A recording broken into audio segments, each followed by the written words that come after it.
Perumbavoor അസമന്നൂരിൽ nursing വിദ്യാർത്ഥികൾ മുങ്ങിമരിച്ചു. മലപ്പുറം സ്വദേശി അജ്മൽ, കൊല്ലം സ്വദേശി അജ്സൽ എന്നിവരാണ് മരിച്ചത്. മറ്റൊരു വിദ്യാർത്ഥിയെ ഗുരുതരാവസ്ഥയിൽ കോതമംഗലത്തെ ആശുപത്രിയിൽ പ്രവേശിപ്പിച്ചു. അസമന്നൂരിൽ പെരിയാർ വാലി കനാലിലാണ് അപകടം. അസമന്നൂർ KAP നഴ്സിംഗ് കോളേജിലെ വിദ്യാർത്ഥികളുടെ സംഘമാണ് പെരിയാർ വാലി കനാലിൽ കുളിക്കാനിറങ്ങിയത്. കനാലിൽ ഇറങ്ങിയതിന് പിന്നാലെ വിദ്യാർത്ഥികൾ ഒഴുക്കിൽപ്പെടുകയായിരുന്നു. വിവരമറിഞ്ഞെത്തിയ നാട്ടുകാരും പോലീസും അഗ്നിരക്ഷാസേനയും നടത്തിയ തെരച്ചിലിലാണ് ഒരാളെ രക്ഷിച്ച് ആശുപത്രിയിൽ എത്തിച്ചത്. മറ്റ് രണ്ടുപേരെ രക്ഷിക്കാനായില്ല. മൃതദേഹങ്ങൾ പെരുമ്പാവൂർ താലൂക്ക് ആശുപത്രി മോർച്ചറിയിലേക്ക് മാറ്റി.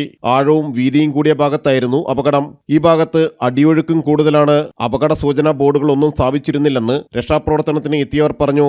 ശാന്തമായി ഒഴുകുന്ന ഈ കനാലിൻ്റെ അവസ്ഥ അവിടെ വരുന്ന ആളുകൾക്കറിയില്ല. അതുകൊണ്ട് അവർ ചാടി ഇറങ്ങുന്നു, അവർ അപകടത്തിൽപ്പെട്ടു പോകുന്നു.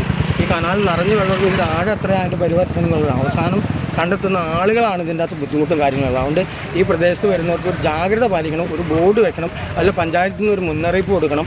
അതുപോലെ തന്നെ പോലീസിൻ്റെ ഒരു ഇടപെടൽ ഇതിൻ്റെ അകത്ത് ഉണ്ടാവണം. രാവിലെ 11 മണിയോടെയായിരുന്നു അപകടം. കുറുപ്പംപടി പോലീസ് കേസെടുത്തു. ജനം, കൊച്ചി.